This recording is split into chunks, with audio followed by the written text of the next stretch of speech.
Hey, well, welcome, Amy. Amy Chen Yeah. Mills. I am your host today for the Love BIPOC interview, and it is my honor, true honor, to have you as our guest today.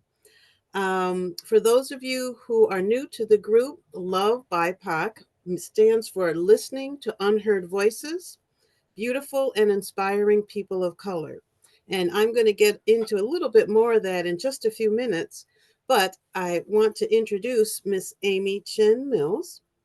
I'm so excited to have you here and to get to know you a little bit more on this phone call.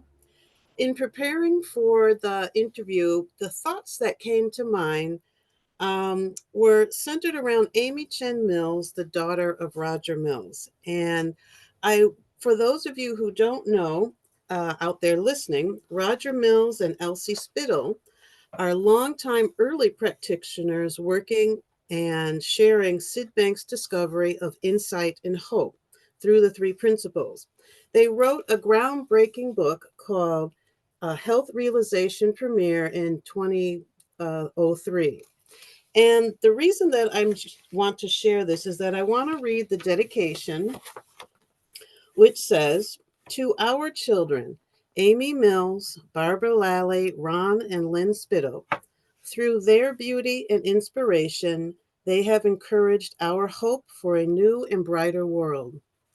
So, the reason that I read that is that I know, Amy, that you have dedicated your life to addressing complex issues in our community. And so, is it okay if I ask you a couple of questions around being the daughter of Roger Mills and maybe where some of that inspiration came from for the work that you do? Absolutely. Okay. So the first thing I was thinking about is how old were you when you had an understanding of the work that your father did around the three principles and the community work? Um, you know, my father met Sydney Banks maybe when I was 8 or 9. I don't, remember exactly. I could go back and try to get the correct year because he's probably written about it. But when he met Sydney Banks, he was the director of the Lane County Mental Health. Excuse me, Bless you. allergies. And he was director of the Lane County Mental Health Center in Eugene, Oregon. And at that time, I mean, this is his story more than mine, he was working on sort of like a best practices research project, Mm, looking for things that would truly be helpful and not have a lot of recidivism, going back to mm, counseling and therapy and treatment. So mm, that's when he met Sydney Banks. I think that's kind of interesting.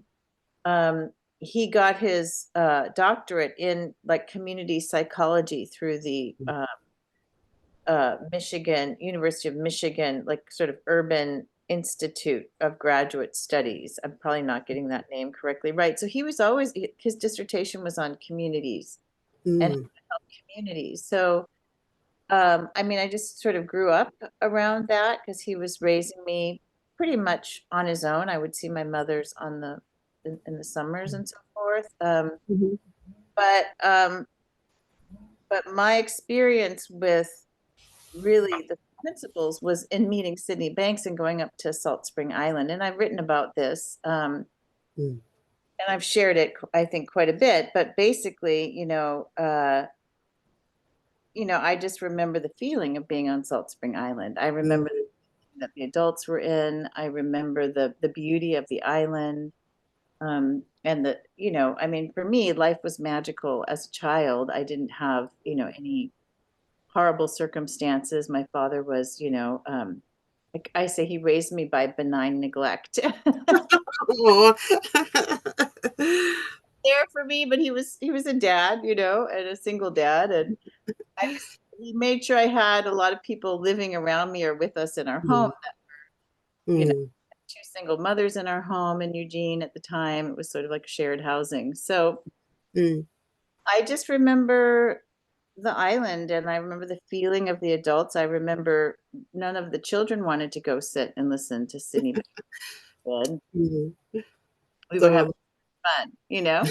And I share that story a lot because ultimately that points to our innate mental health. I Mm, mean, we didn't feel like we needed fixing. We were not caught up in, or at least I can speak for myself, we were not caught up in thoughts of our identity, our past, mm, we were just literally having so much fun, and so mm, and so it was interesting to me to watch the adults go through a lot of listening to Sydney Banks and also go through a lot of changes. mm, They weren't always easy changes. mm, Sometimes grappling with your ego is not the easiest thing to do, and there was some of that. There always has been in people who are spiritually, learning. mm. Oh, that's beautiful. That is really a beautiful story. And getting to know you a little bit, I always wondered, and how much of that, how much of that and where that inspiration came from. So thank you for sharing that. Um, how, let's see, did the three principles come to life for you through, so, so it came through you early, that good feeling. Um, when you think back on that, is there a specific insight or a shared wisdom from your dad that you carry today? I know you were immersed in a lot of the principles and the sharing of Sid Banks and the good feeling on the island, but are there things that you can point to today that you carried from that time?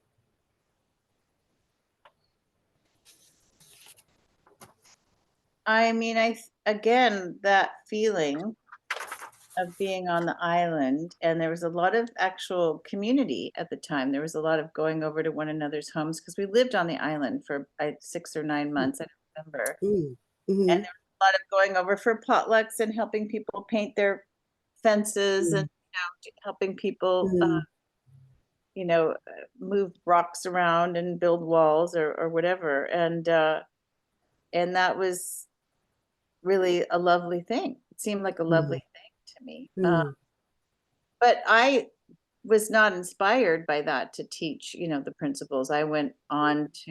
We moved, I went to different junior highs. We moved a lot. We ended up in Miami, Florida, where my father helped to start the Advanced Human Studies Institute. That's where Bill Pettit came to learn. That's mm, where Christine Heath came to learn, Joe Bailey. And Sid would come down and talk from time to time. I think that's where Joe met his future wife, Michael. Uh, mm, and so I was around all of that, but I didn't think that was what I was going to do necessarily. I think mm. sort of getting in my bones. Yeah. When I was younger, there's a lot of insecurity you pick up in your teenage years. So that childhood Mm, energy did not stay with me. mm, Insecurities and I don't think I ever felt like I was that secure, of an individual person to mm, sure mm, like I saw these people were. I was often kind of intimidated by their confidence and charisma, and mm, just the way that they carried themselves. That would be my father and Elsie Spittle, who was in Florida also at the time when I was in high school. There were other people involved. There were a whole group of people there, and I knew that mm, they just had still a really nice feeling. That was a nice time too. mm. Wow. That sounds very enriching, and just what a wonderful way to just have this journey infused in you early on, no matter, what direction it took. But what a beautifully held moments those were for you, and to create who you are today and to be a part of that. Thank you for sharing that very, very rich history.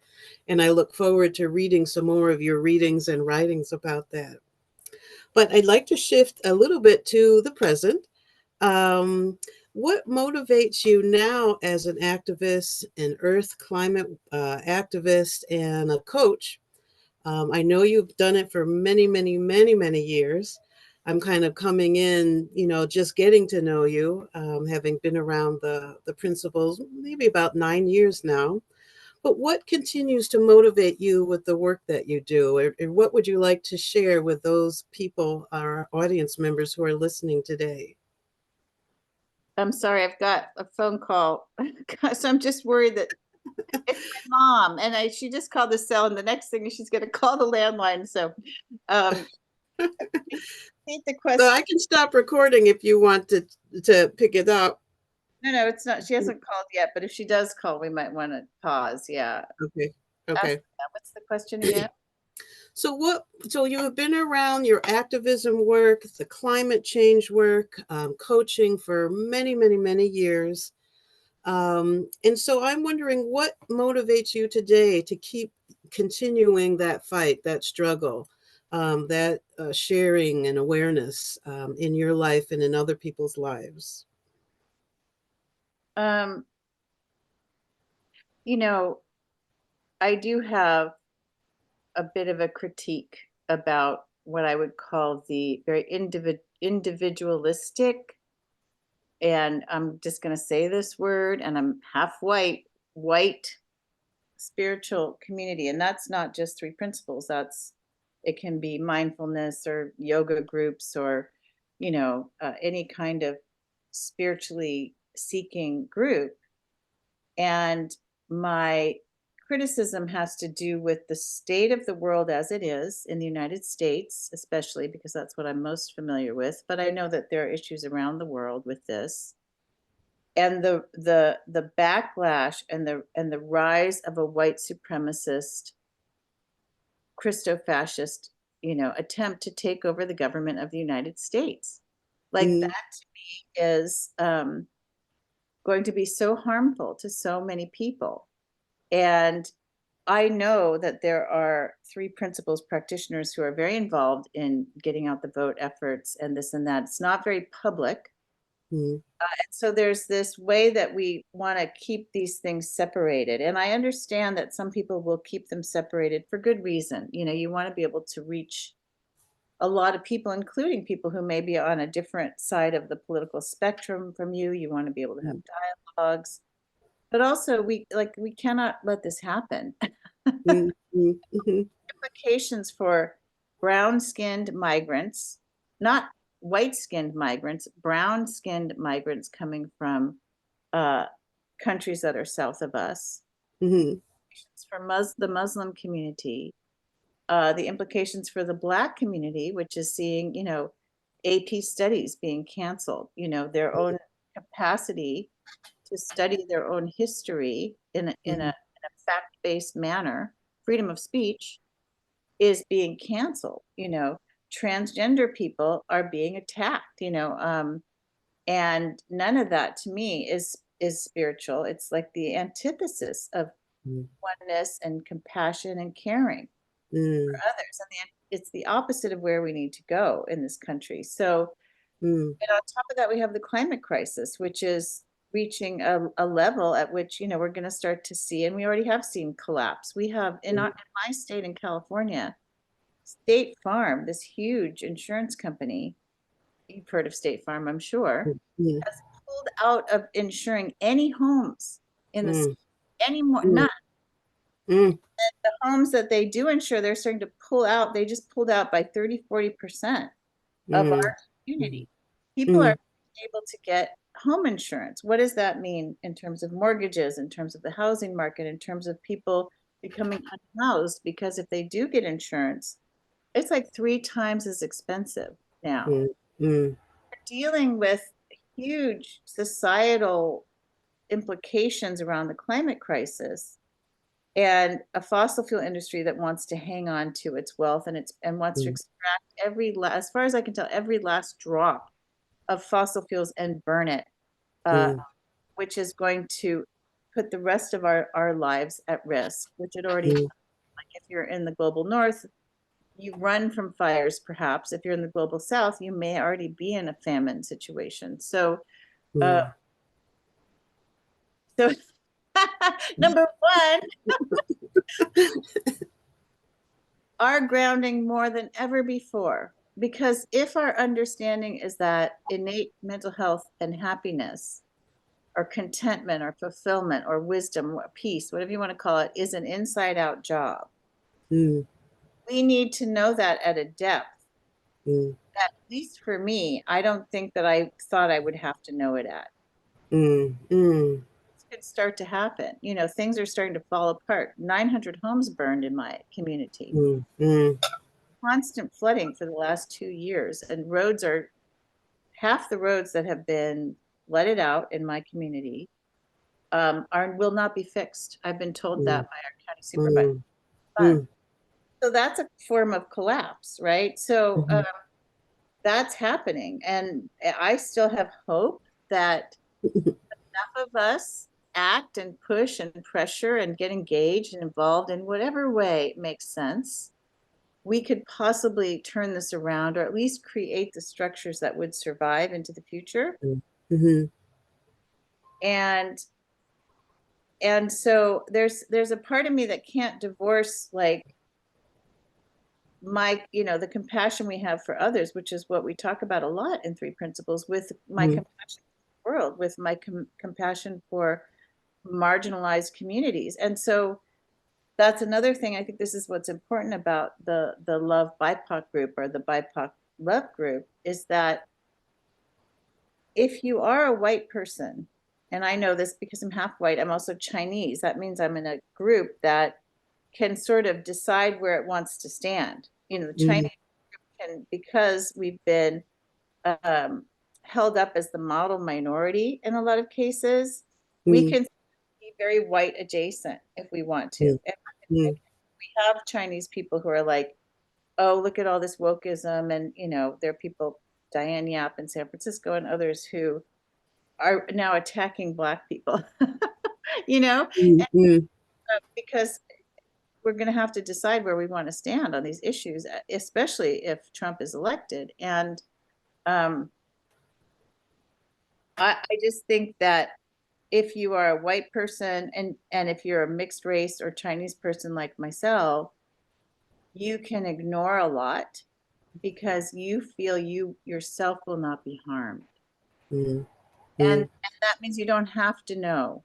You don't have to know. It's not in your self-preservation interest to know about what's happening with migrants, or about what's happening if you're straight, cisgendered, with trans people, or the LGBTQ plus community, which is going to be under attack if Trump mm, gets elected. And so, which it's already in the plans. It's in Project 2025. Those are the plans. Look it up. It's online. You can read it. 900 pages of the Republican agenda. mm, mm, So I guess I just feel like, looking at our own country, there was that documentary that came out from, was it Henry Louis Gates? mm, mhm, Right. A documentary called The Black Church. mhm. Yep. It's about how the Black church was fundamental to, both during slavery times, helping slaves stay sane Mm. Yep. together, and withstand the terrible, terrible human rights abuses that were happening, that were Mm, slavery, right? And also how the church became the impetus and the message of Jesus for the civil rights movement, mhm, hope of freedom and equality, and Jesus's messages about the oppressed and the stranger and the poor, right? So that's the intersection that I feel like I'm living in, is like, how do we, understanding that people come from separate realities, understanding that white people like myself, half white, have an ignorance that is not necessarily their fault. They don't mhm, often know what's happening, really. They don't often understand what is racist about Donald Trump, or, because I have this metaphor. If there's a field and there's like a bird of prey in the sky, like a hawk, right? Then all the little mice and rabbits and, little creatures that could mm, by the hawk, they pay very close attention to that hawk. They know exactly where it is if they can. But if there's a dog in the field, right, it doesn't have to worry about the hawk. And so my point is like, if we really believe that we are one, if we really believe that we should all be equal, if we really believe in human rights and equal rights and love, it's love, right? It's love. Mm-hmm. Mm-hmm. Then we have to start listening to the mice and the rabbits in the field Right, and right. understand what they're facing. And that doesn't mean that the mice and the rabbits, and it's kind of a poor metaphor because it makes these creatures sound so small and weak.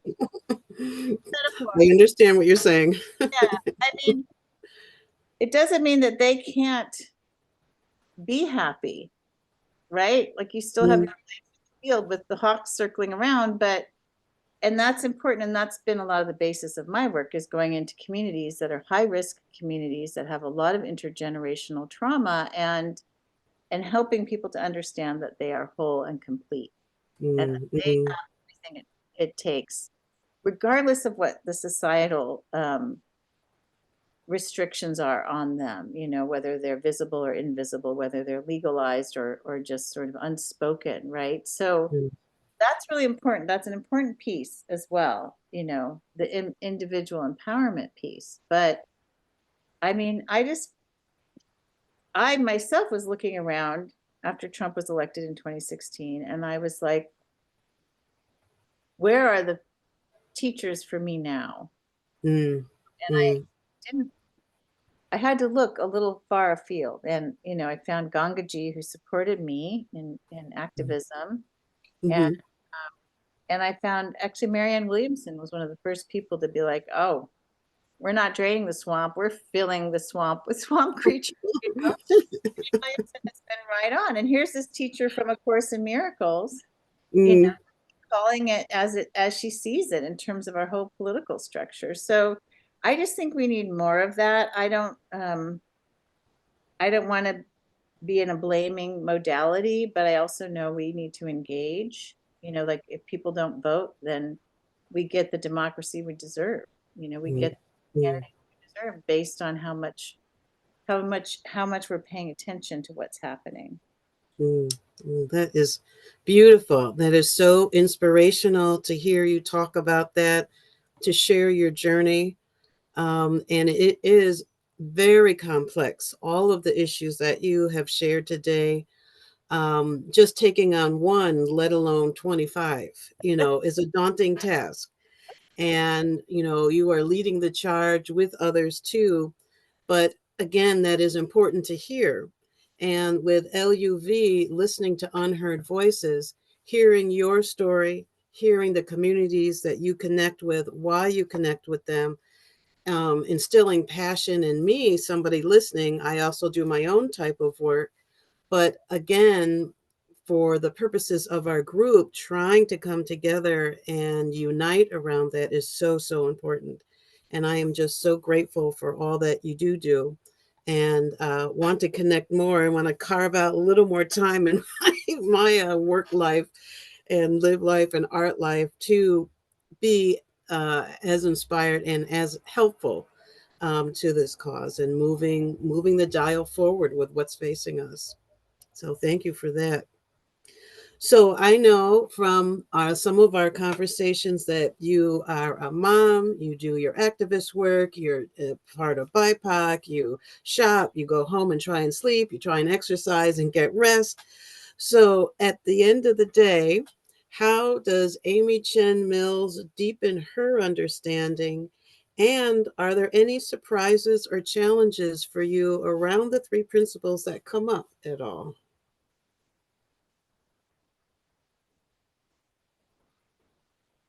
Prizes. Um, Good surprises, maybe not so good surprises, challenges can also be good or not so good. you yeah, know.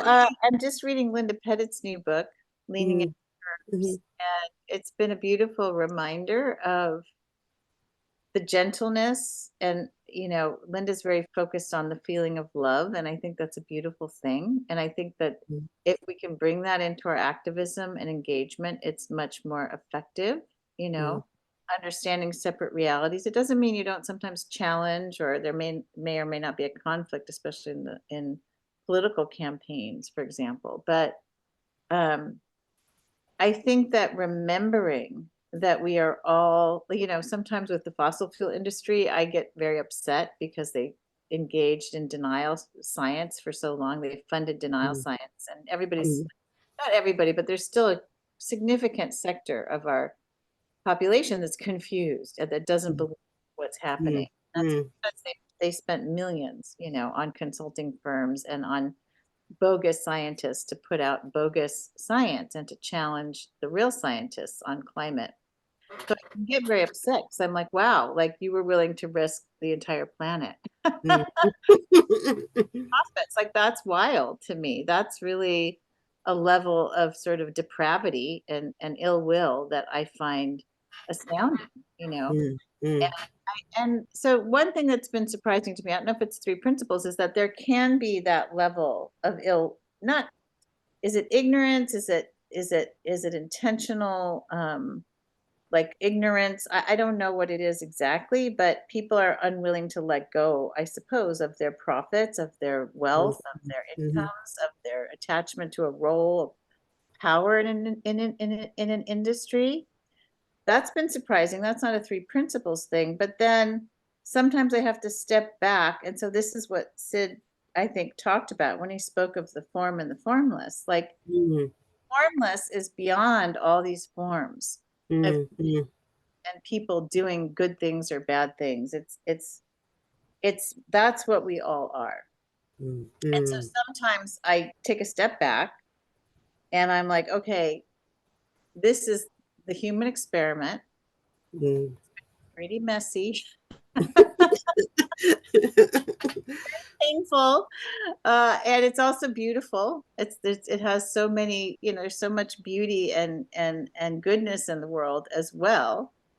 But maybe we failed, and I see that more as a human issue Mm, and mm, of our psychological understanding, our spiritual understanding. And that's why I want to say this.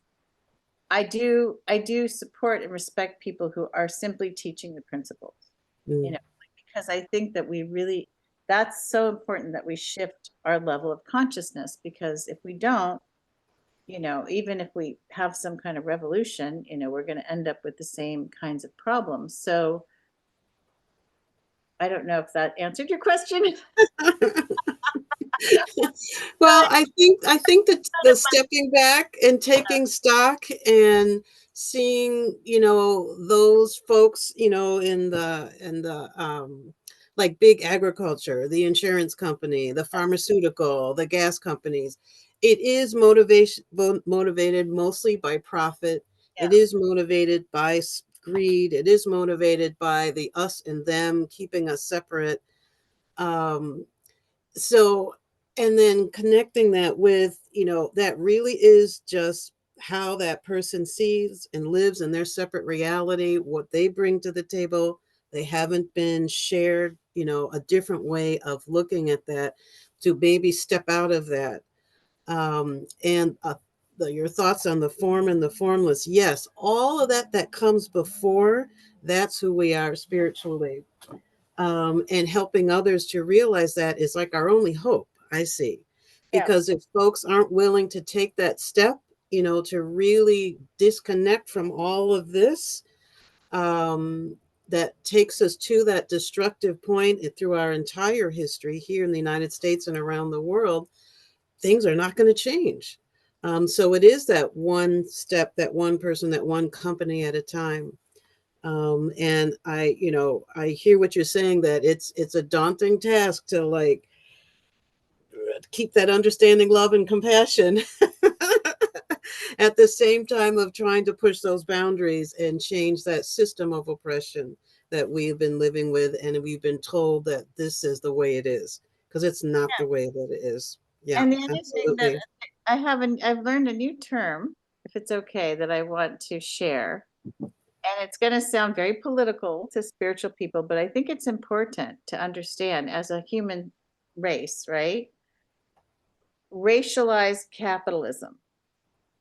And so what that means is that we have because we want to make all these profits in this endless profit, endless growth system that we're in, which is not going to sustain us, which is going to kill us, right? Which already has.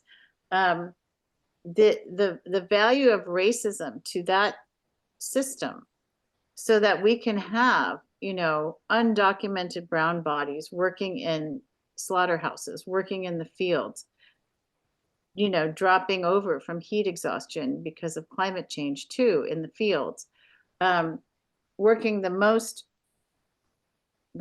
worst jobs, right? Like, so that's, if we can have racism, meaning, racism sounds like this, like I hate these kinds of people. It's not always that. It's often just this sort of like, we don't have to care about these people because mm, we sort of take the humanness and the mm, individual divinity out of people, and we see people from a capitalist perspective in this country as brown and black bodies. We still have mining operations in Africa, right? We still see this total disregard for human life in some of the wars that we're seeing unfold mm, across the world, and so much of the time that's about profit. And Sydney Banks used to talk about greed. He used to mm, talk about the problem is a problem of greed. mm, mm, So I mean, I hope that someone will listen to this who's in a position of power, who could start to let go and start to think differently, because, in this country, we have a huge income gap in terms of mm, wealth disparity. We now have mm, billionaires and almost trillionaires. I think we might have our first trillionaire. mm, mm, And we have so many people living on the streets now without adequate health care, without shelter. And so that's what we're seeing. And that's one of the reasons we see someone like Trump, who's pretending, to be for mm, the people, right, to come to power on a populist message. And so, um, how do we, there, I think if we were to shift our consciousness to really care, yeah, talk about caring yeah, and sharing yeah, yeah, like this. And if our consciousness level was higher, it would not be like this, you know. right, right, And frankly, if we had, I think, more women and more feminine energy, whatever gender or non-gender that looks like, in power, mm, mm, I don't think we would have as much of this, because I think women are more geared toward compassion for the whole, making mm, care of the group versus individual success. right, A right. lot of things need to shift and change. And I'll just tell a quick story. Is it okay? Sure, sure. I just posted this on my Facebook, and I've seen this a few times, but I love this story so much, about a forest fire.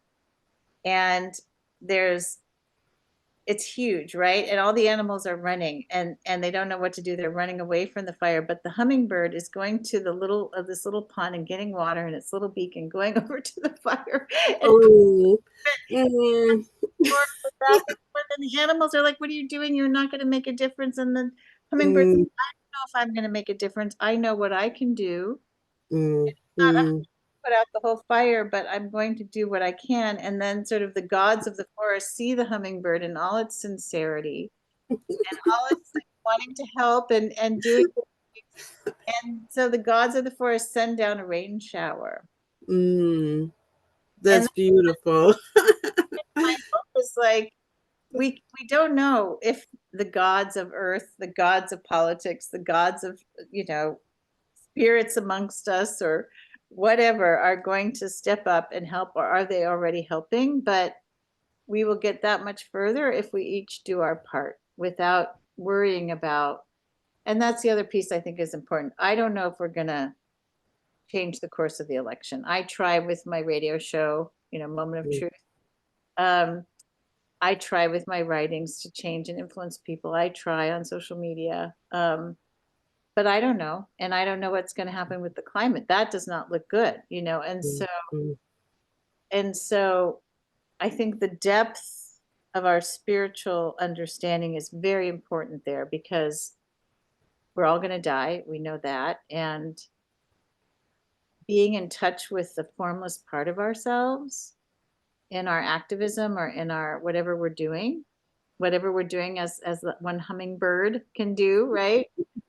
Uh, is is the key to our peace of mind in this very challenging time. It's a very turbulent time.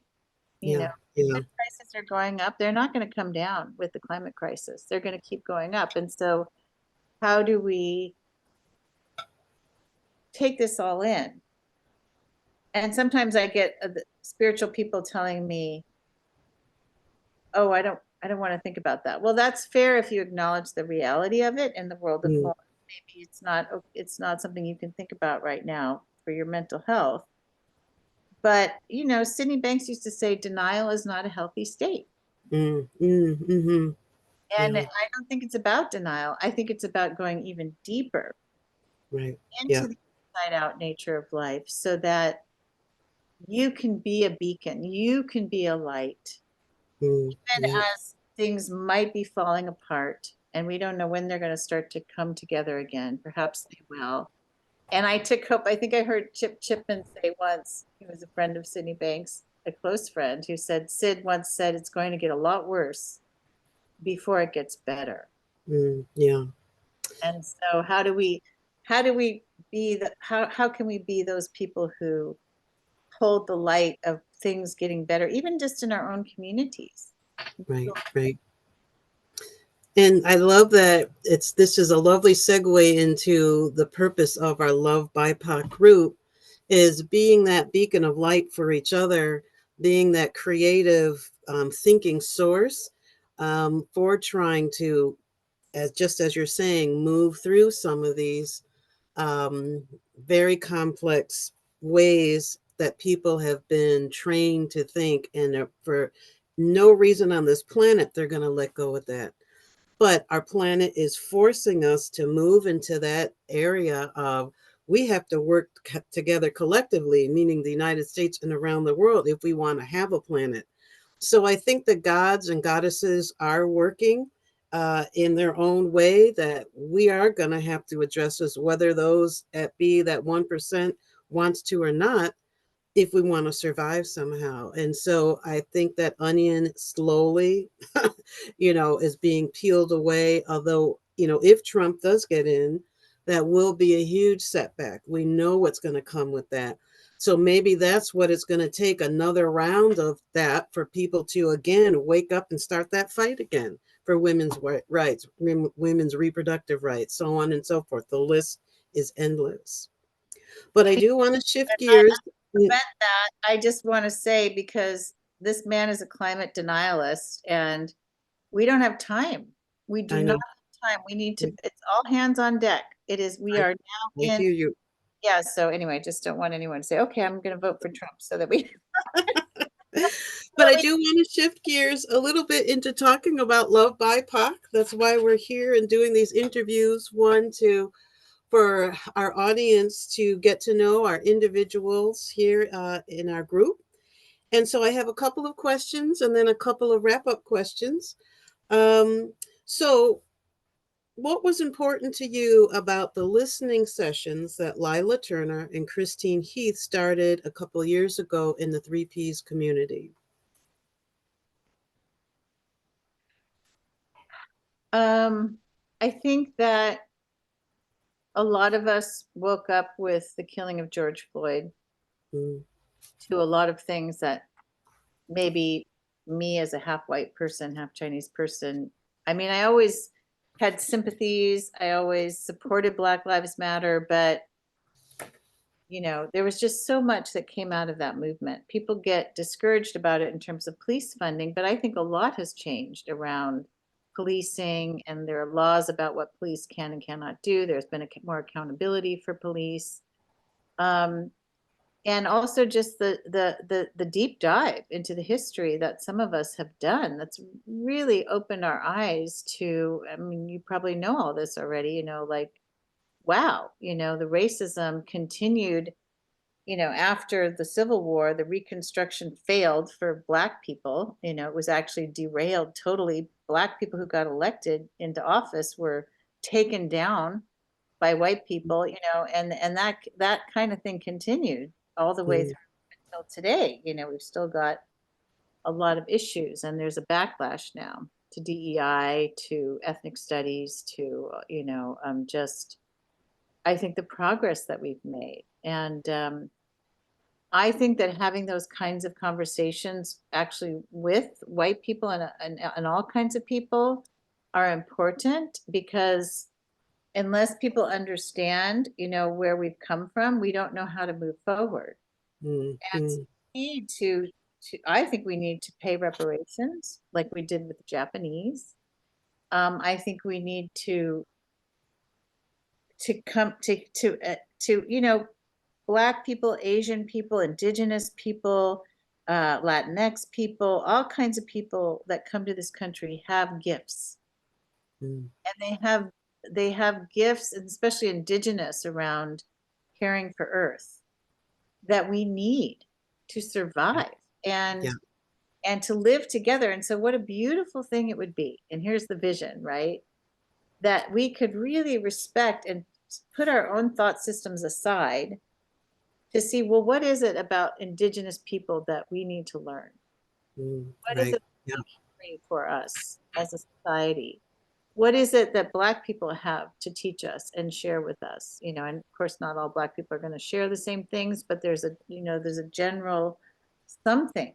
What is it that Asian people have to share with us? And so what is it that Latinx, and on and on. Like if we could open up to the gifts and the healing and not be so afraid, because I think actually Mm, mm, a lot of white people are afraid of.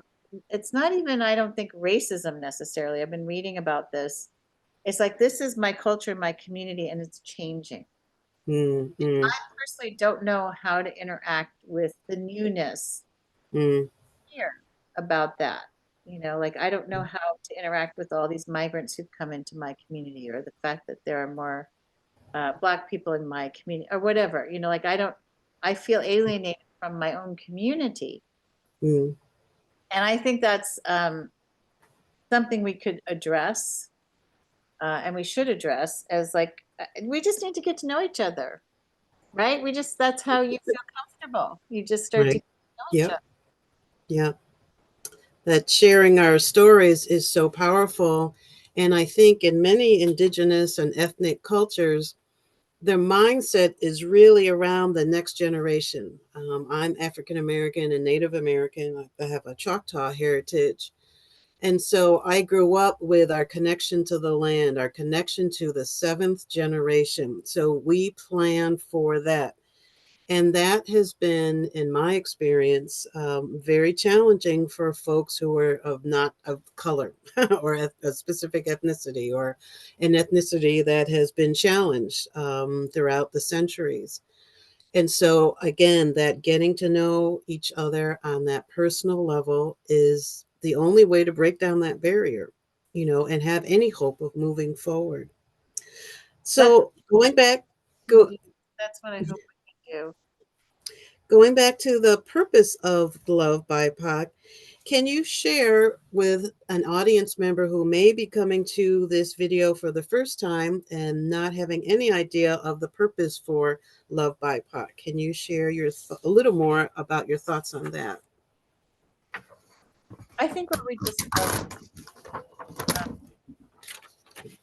I think that a lot of white people are hesitant to engage with anti-racist work or with discussions around people of color because they know that it's easy to offend, that they may say the wrong thing, that they just don't know what they don't know. And so, what I'm hopeful for around our group is not just introducing the principles to new communities or to introducing the community based work to people again, like my father and I did, and other people.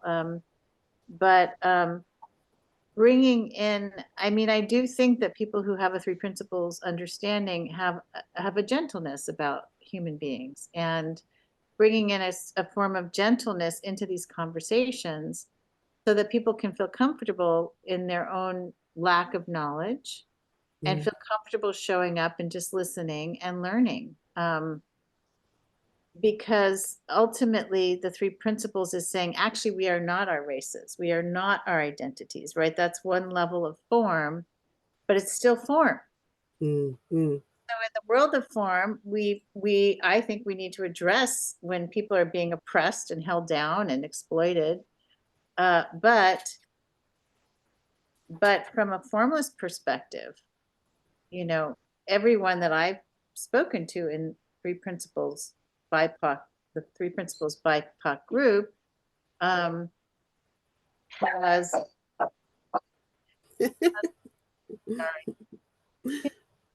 um, has a okay, I'm gonna start again. Maybe we can edit this.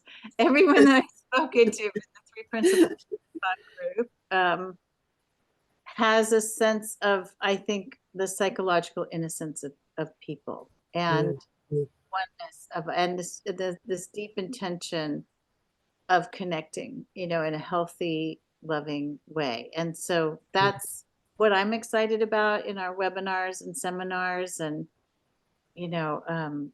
yeah. Okay, very, very nice. So, what what draws you to the working group, and what draws you to the larger personal sharing group? And for the audience members who are listening, the personal sharing group, we have called it the safe space group. So I was wondering if you could talk a little bit about both of these two groups and your interest in both of the groups. I think it's just a matter of um, knowledge and understanding. And I mean, here's a really basic metaphor. If you're really into knitting and you know a lot about knitting, you're going to have more in common with other people who know a lot about knitting in a knitting group. If someone doesn't understand anything about knitting and they come into the group, they're going to be lost. And I mean, I'm afraid, I'm just going to say this, it's a kind of emotional for me that so many white people don't understand, and so many straight heterosexual uh, cisgender, which means that their gender is what they appear to be, people do not fully grok and understand the level of harm and violence that is coming our way. Mm, And mm, I'm just like, if for me to be saying, like, pointing out that these things are going to happen, and then people being in the spiritual world saying, oh, well, you're being too political, or that's just ego. I'm just like, no, it's, everyone can identify, the time period in Germany in the 1930s and say that was bad. But guess what? The German people didn't know it was bad. mm, There were people who did know, and they were sort of sounding the alarm, but no one really knew what was happening, fully up until the end, the very end. mm, And mm, that's called being a human being. That's this human race. This is what humans are capable of. And so I'm hoping that the Three Principles, whoever listens to some of these, at least me, because I talk about this a lot, is, you know, it's galvanizing. This is not a joke. There's This man is capable of great cruelty. And if you can't see that, it's because you're not looking. mm, mm. And Yeah, that's what we're facing. If you have friends and family members who are LGBTQ plus, if you are, or if you're, people are being denied their health care, being women. yeah, yeah, We have to give birth, raped or victims of incest or, whatever. And yeah. so it's, you know, maybe I'm speaking to the choir, but I've had Three Principles people say to me, well, why are you so political? And I'll say, well, because it's a bad time. And I Mm, would say, what would you have done, like when fascism was rising? And they have said to me, oh, I would have done everything in my power to stop it. I'm like, okay, mm, what do you mm. do now, right now? Right. And if we have that potential for that heinous destruction that we know and that has existed, we have the equal amount of potential to not be destructive, to be loving and caring and involve everybody in this healing. Again, it's that choice and the choices we make through our thinking and what we bring to life. And for me, that is excitement in whatever little corner, nook, cranny that I try and share, to break through that, exactly what you're talking about, that mindset, that contaminated thinking, that centrist thinking, the me. I don't have to care about you, until you care, and have a way to care if you haven't cared, and have it be okay and not stigmatized. We still have an uphill battle. Yeah, So yeah. before I That's we why we the positive is important. It's very we important.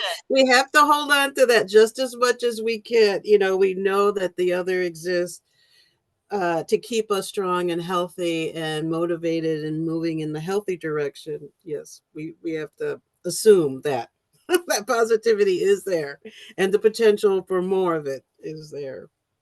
There's so many, Um, many good people. So many. yes. I'm sure they outnumber actually people who are being destructive. So I think it's if all those good people just move, get out the vote, get out there, do or Mm, pick something like the hummingbird did. I love that story. So, before I ask you the final question, is there anything else that you would like to share with our audience today? Anything about any topic, something I have missed, or you would like to share? Share.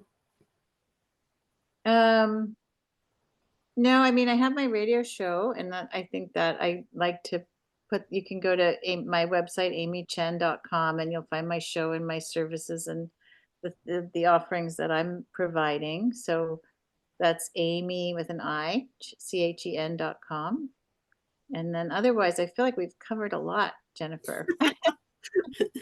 And that goes right into my next question. If somebody is looking in the direction of the principles in your work, can you share your social media connections? And then it will be posted somewhere on our interview page or somewhere on our website. But for the purposes of the interview, will you share your social media contacts? I'm Amy Chen Mills on TikTok, although I've sort of let that go because I found it so time consuming to be on TikTok. And on Instagram, I'm Amy Chen Mills or Amy Chen Mills Naeem, and I'm also Amy Chen Mills Naeem on Facebook. If you go to my website, you can get subscribe to my newsletter, which comes out maybe once a month, sometimes a little more, and often less frequently than that. Um, and I think that's it for social media. Oh, and the show Moment of Truth with Amy Chen Oh, Mills is on mm, Apple, Spotify, and YouTube now under the KSQD banner. okay. All right. Thank you very, very much. And so the last question, what feels like home for you, and what are you most grateful for in the relation of the principles? So what feels like home for you? Being present is always a possibility, and that feels like home. Mm, Presence that we are, regardless of what's happening. I often, it's often nature that helps me to find that presence again, but it can happen anywhere.